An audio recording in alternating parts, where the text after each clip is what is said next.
My husband tried to blindside me with divorce papers at my 30th birthday party so he could run off with my younger sister. I blew out the candles, smiled, and handed him the federal indictment I had been helping the IRS build against him for 6 solid months. The champagne was still bubbling in my glass when the room went completely dead. Trent, my husband of 5 years, stood in the center of our rented country club banquet room with a smug grin, holding a manila envelope. My sister Mia was clinging to his bicep, wearing a dress I had bought her for graduation. "Harper, it's over," Trent announced loudly, making sure all 50 of our guests, including my horrified parents, could hear. "Mia and I are in love. She is moving into the main house, and my lawyers have generously drafted a settlement for you to vacate by Monday." Mia actually giggled. Trent was a wildly successful real estate developer, or at least, that is what his Instagram projected to the world. He had the Porsche, the Rolex, and the condescending attitude of a man who firmly believed he was the smartest person in any room. I set down my champagne flute, picked up a sleek black folder from the gift table, and walked over to him. I did not scream. I did not cry. "You are a bold man, Trent," I said, my voice carrying perfectly over the utter silence of the room. I handed him the folder. "But you really should have remembered that your wife is a forensic auditor." Trent's smug smile faltered as he opened the folder. Mia tried to peer over his shoulder,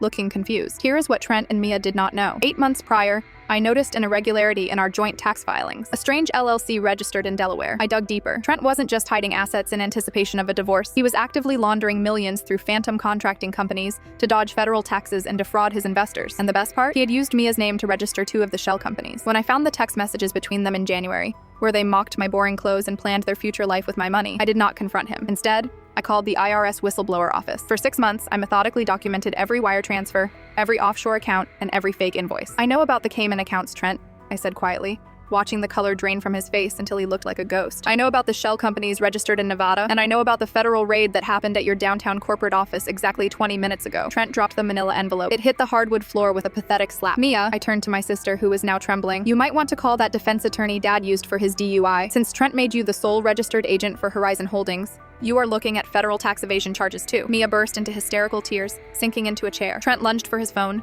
but it was already ringing. It was his business partner, screaming so loudly I could hear it from 3 feet away. The feds had seized everything. At the divorce proceedings, Trent had absolutely no leverage. His assets were frozen by the federal government. My lawyer, a shark named Eleanor, absolutely decimated his legal team. Because I had filed as a federal whistleblower, I was not only protected, but I was also entitled to a percentage of the recovered funds. Trent is currently serving 48 months in a minimum security federal facility. Mia took a plea deal, got 3 years of probation, and now works the night shift at a diner to pay off her massive legal debts. Our parents refused to speak to her. As for me, I kept the house, secured a massive whistleblower payout, and celebrated my 31st birthday sipping a piña colada on a private beach in Maui. Sometimes, the most important structures are the traps you quietly build from the inside.